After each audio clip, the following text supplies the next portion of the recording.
Olá, irmãos, a paz do Senhor Jesus a todos, tudo bem com vocês? Irmão Gustavo mais uma vez aqui pelo canal Escritura Aprovada. Espero que todos os irmãos estejam bem aí. E hoje a gente vai estar falando, irmãos, sobre o capítulo 14 do profeta Jeremias, tudo bem? Mais um podcast live, né? E para a gente dar uma agilizada e começarmos logo o estudo, eu preciso fazer somente um aviso. A gente vai estar abordando o capítulo 14 nesse vídeo, tudo bem? Talvez o vídeo fique aí por volta de 30 a 40 minutos. Eu vou tentar fazer em 20, né? Mas não sei se vai dar tempo. E a gente vai estar abordando de uma maneira completa, tudo bem? Esse capítulo que eu acho de extrema importância para nós meditarmos, tudo bem? Capítulo 14 de Jeremias. E esse vídeo ele vai ter uma parte 2, tudo bem, irmãos? Vai ser o capítulo 15, onde eu vou abordar mais alguns pontos, né? E a gente vai fazer uma abordagem completa a respeito de estiagem, né? Porque Deus manda a chuva cessar, inclusive na terra de Israel, que é a terra do testemunho, tudo bem? Então a gente vai abordar todos esses pontos hoje, a gente vai fazer uma de meditação no capítulo, a gente não vai usar textos linkados, talvez eu cite alguns, mas eu não vou ler, tudo bem? E eu vou pedir para vocês também, irmãos, me ajudarem no estudo, pegando textos que complementem as minhas falas e fazendo tudo isso, provando as minhas palavras no fogo. Tudo bem, irmãos? Estou aqui para ajudar vocês e trazer um conteúdo edificante e, bom, um conteúdo para agregar a vocês aí. Tudo bem? Vamos começar logo? Então vamos lá. Capítulo 14 de Jeremias, versículo 1. Eu estou lendo, tá bom, irmão? Só para falar também, eu estou lendo aqui a versão da Taná, hebraica, tudo bem? Transliterada para o português puro, tudo bem? Então, assim, como é um livro judaico, talvez tenha algumas coisas assim. Eu escolhi essa versão para ler porque eu achei ela mais objetiva, apesar de alguns erros que já são notáveis no capítulo, mas ela é bem objetiva em alguns pontos, tudo bem? Então, vamos lá. Palavras de Jeremias, palavras pronunciadas a Jeremias pelo Eterno, referentes à estiagem.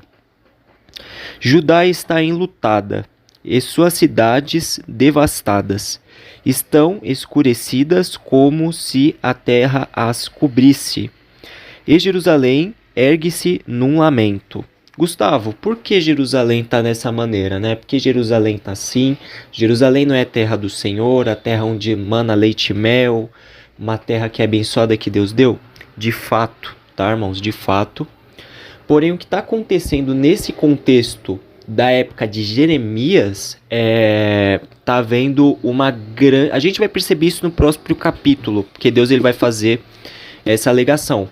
Mas assim, para dar uma prévia para vocês, Jerusalém estava indo para o Egito, estava meio que se misturando com eles, né, trocando pactos, benefícios e, bom, estavam se misturando com os egípcios e Deus não estava se agradando disso, né, inclusive o povo de Judá, que é o povo escolhido dele, né, da onde sairia o Messias. Então, é mais ou menos esse o contexto. Durante a leitura vocês vão entender. Então vamos lá, verso 3. Mesmo os proeminentes fazem seus jovens sair em busca de água. Eles foram até as poças, mas esses servos, os jovens, não encontraram água, né? Vazios voltaram os baldes que levaram. Envergonhados, né, por não trazerem nada e sentindo-se confusos, cobriram-se como enlutados, né? Então vamos continuar aqui. Porque a terra está rachada, sem receber chuvas. Os lavradores se sentem embaraçados e se cobrem de luto. Porque os lavradores, né, para a galera que não sabe, lavrador é aquele que lavra a terra, ou seja, é aquele pessoal de... Vou dar um exemplo nos dias de hoje, né? Aquele pessoal que planta, né, no interior, fazem aqueles grandes arredores ali de plantação. É destes que Deus está se citando agora, tudo bem? Também a corça no campo que deu à luz abandonou seus filhotes, porque não há relva. Então a gente vê que a coisa estava feia mesmo. Os nasnos selvagens do alto dos morros sugam o ar como chacais. Por quê, Gustavo? Tentando de alguma maneira perceber água para consumir ela, né? Porque estava tendo uma gigantesca estiagem, que a gente pode até fazer uma comparação com aqueles 3 anos e meio do tempo de Elias, né? Naquele período de Acabe e Jezabel, tudo bem? Vocês podem fazer esse link aí. E esbegulham seus olhos procurando por ervas. E outra coisa, claramente, né, com a falta de água também a fome, tá, irmãos? Porque muito dos produtos que há na terra necessitam claramente de água, né, como plantações, etc. Então, assim, a gente vê claramente que estava tendo uma gigantesca crise em Israel por causa da desobediência. Daqui a pouco eu vou citar por quê. Eu quero chegar na parte específica para falar sobre isso. E principalmente por causa de abandono de fé. Tudo bem? Abandono da lei, abandono do temor a Deus. Tudo bem, irmãos? Então vamos continuar aqui. Versículo 7. Ainda que nossas iniquidades testemunhem contra nós, ó Eterno, faz algo pelo louvor de teu nome, pois grande é nossa rebeldia, pois pecamos contra ti.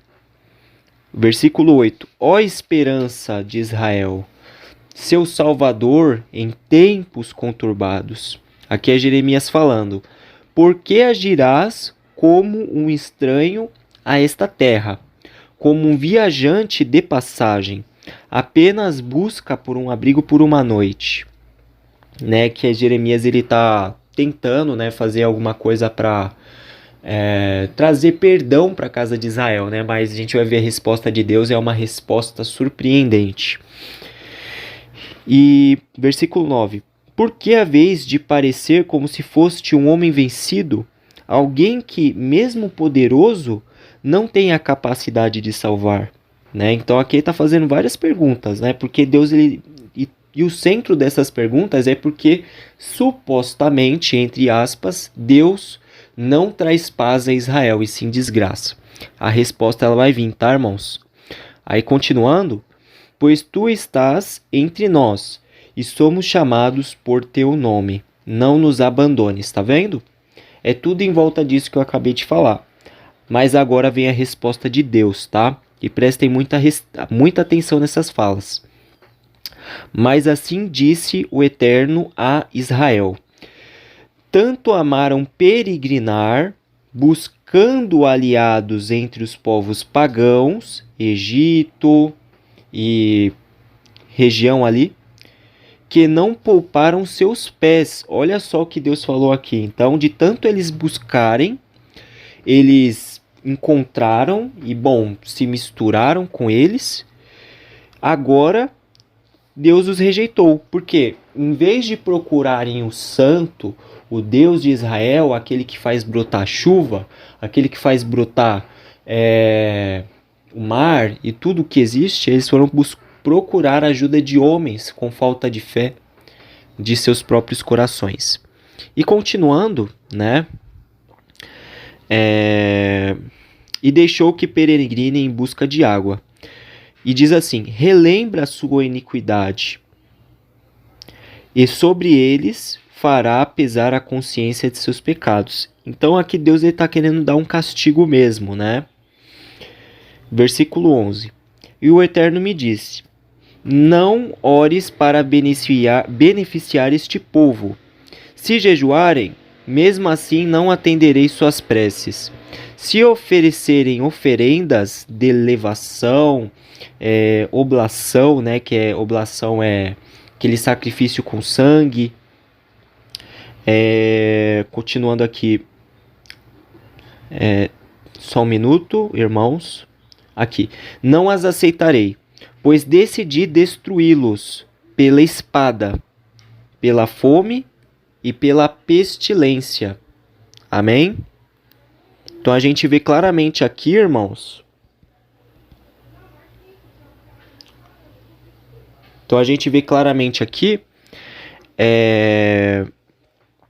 As palavras de Deus. Eu disse para vocês que seria algo surpreendente, certo? Então, é de fato isso.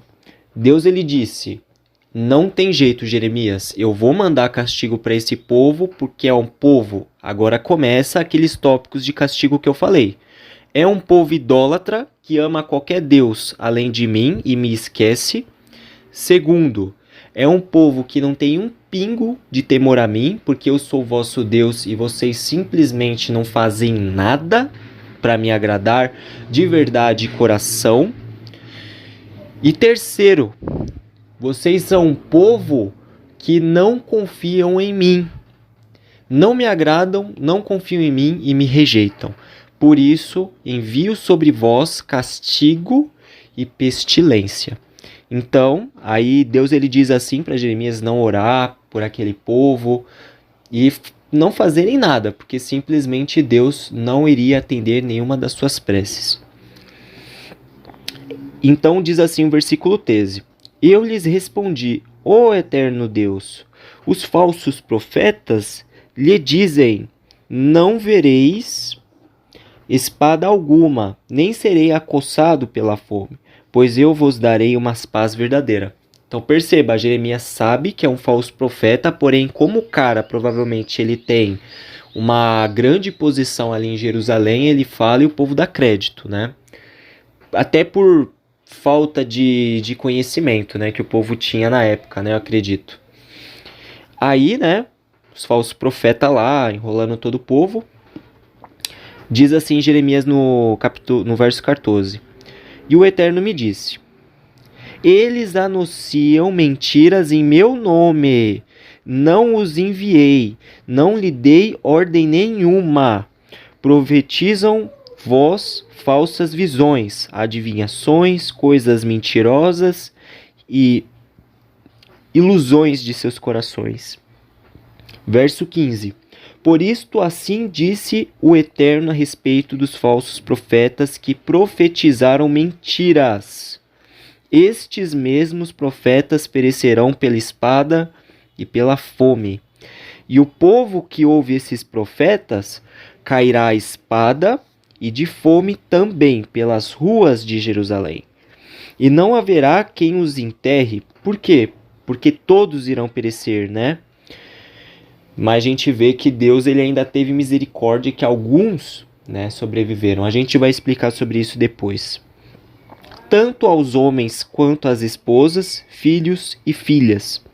E sobre eles derramarei a consequência de sua iniquidade. Então perceba, do menor ao maior havia um acúmulo de iniquidade, como também no tempo de Noé, né? A gente pode fazer esse link, claro que as diferenças de pecado eram muitas, né? A gente vê que é muita, mas assim, a gente consegue ver um deslumbre, uma visão, uma visão panorâmica e uma comparação assim do que o ser humano é, qual é a essência dele. Entende? Então a gente pode fazer essa comparação sim, mesmo a quantidade de pecados sendo menor. Então a gente vê aqui, vamos continuar aqui a leitura. Verso 17. E estas são as palavras que lhes dirás, né? Deus falando para Jeremias. Possam meus olhos se desmanchar em lágrimas e dia e noite, sem cessar, pois alquebrada está a virgem do meu povo, tendo recebido um sério golpe, né? Aqui é Deus resumindo tudo aquilo que ele disse em cima para Jeremias, mas falando para um tom diferente para o povo, né?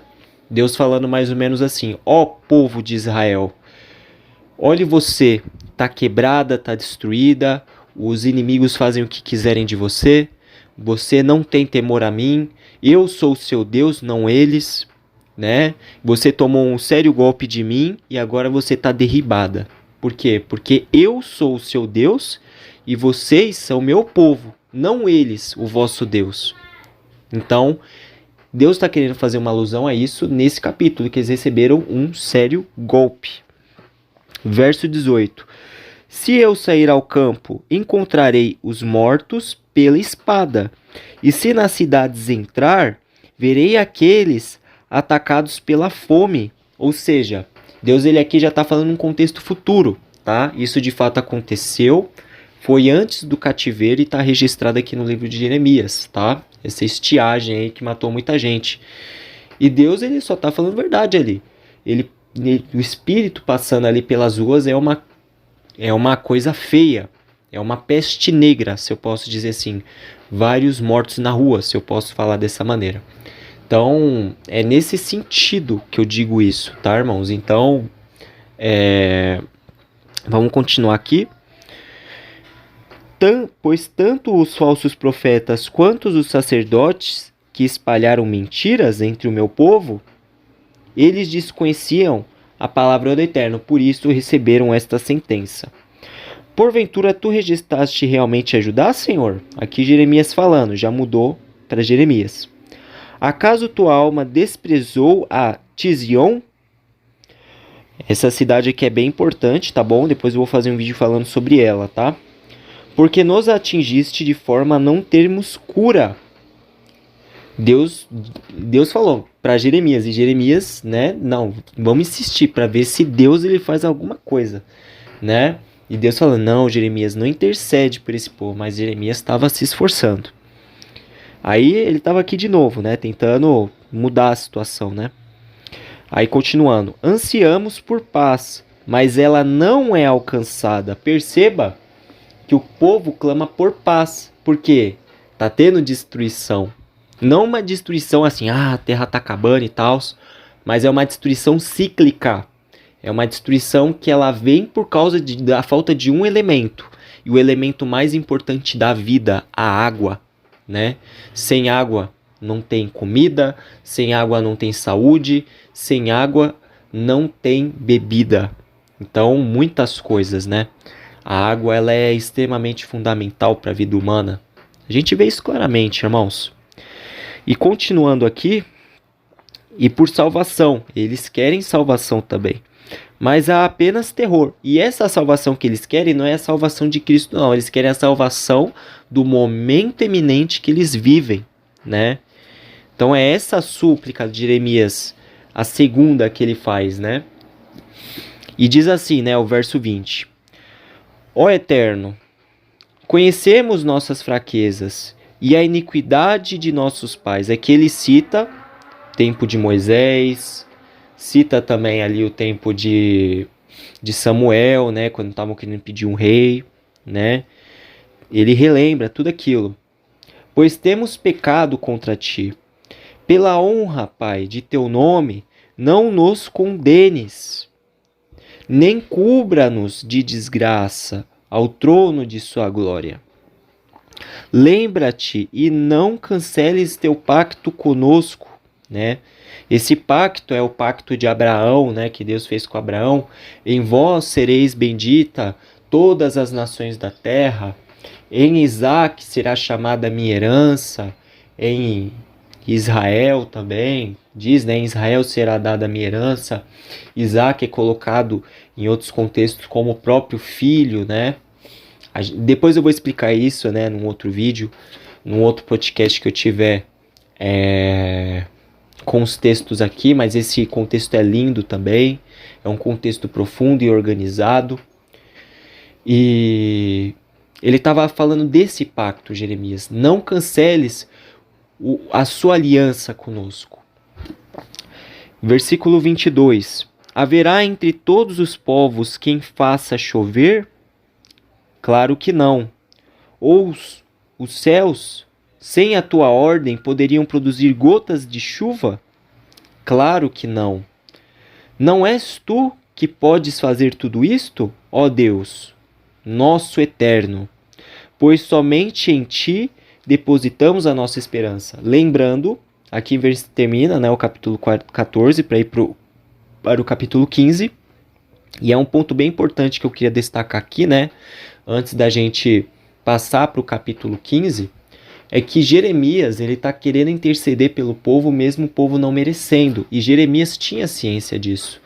Jeremias tinha contato direto com Deus naquele tempo. Ele fazia jejuns. Jeremias era um grande homem, se eu posso dizer assim, um exemplo para todos nós, no nosso tempo, de como devemos adorar a Deus e ser servos. A gente percebe isso do capítulo 1 de Jeremias até o capítulo 4, né? Jeremias ele é um servo mesmo, entende? Ele foi chamado para fazer uma obra que ele fez, né, durante a vida dele até o final da vida dele, né? Que a gente vê que acontece zilhões de coisas, né? E bom, o vídeo é esse, né, irmãos? Então, Jeremias ele faz o seu papel, tenta pedir pelo povo intercessão, clamando a Deus com súplicas e muita oração e jejum. Só que Deus ele já enviou uma sentença para aquele povo e já enviou também um castigo para aquele povo, entende? E surgiu uma dúvida, né, na minha cabeça, agora que a gente já finalizou o capítulo, acredito que dê para falar sobre isso, bem rapidamente, coisa aí de 3, 4 minutos, a respeito de um vídeo que um irmão fez, né, lá em Israel, em Jerusalém, perto do monte do templo, né, do antigo templo, e ele falou, né, ele profetizou aos céus que não chovesse, né, durante um período, né, e durante um tempo que ele não falou, mas ele pediu, ó, céus, não caiam chuva sobre nós. E eu achei isso muito interessante, por isso que eu trouxe esse capítulo para vocês. E Gustavo, a pergunta que não quer calar, quais são as condições para que isso aconteça, né? E para que isso não aconteça? Existe uma única condição, que envolve obediência e guardar de mandamentos, tá? A gente vê que hoje Israel, né, Jerusalém, ela é... Vamos falar a verdade, irmãos, eu não vou mentir em nenhuma das alegações que eu for falar aqui. Ela é uma nação miscigenada hoje, né, que adota várias religiões. Ou seja, Jerusalém ela acabou se tornando uma nação que não tem mais aquele perfil de antigamente, né? Acabou se tornando um país miscigenado, um país politeísta, essa é a palavra correta. E Deus, ele, com isso, a gente fazendo uma associação desse capítulo com a realidade, a gente percebe que são situações parecidas, né? Não são situações assim muito fora do contexto.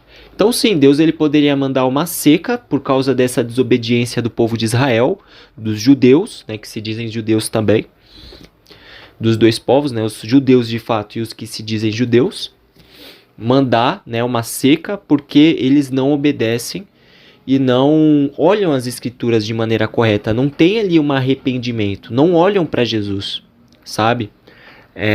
Também tem isso, Deus poderia enviar a seca por causa disso. E pela desobediência, a falta de temor a Deus. Parece que eles amam outras coisas mais do que a Deus. Então Deus ele poderia fazer isso sim.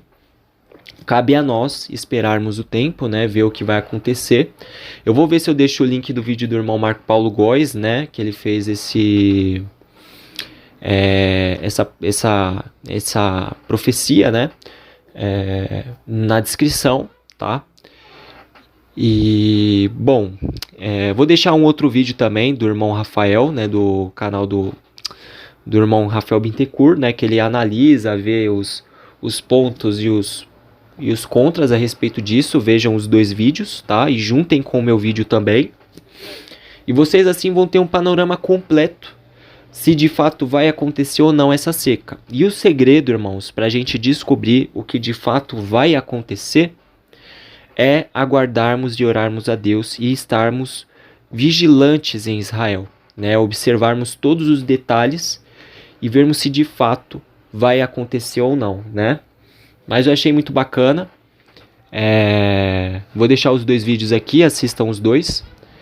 E vocês vão ter uma ideia completa aí do que está acontecendo em Israel e em Jerusalém agora neste momento. Tudo bem?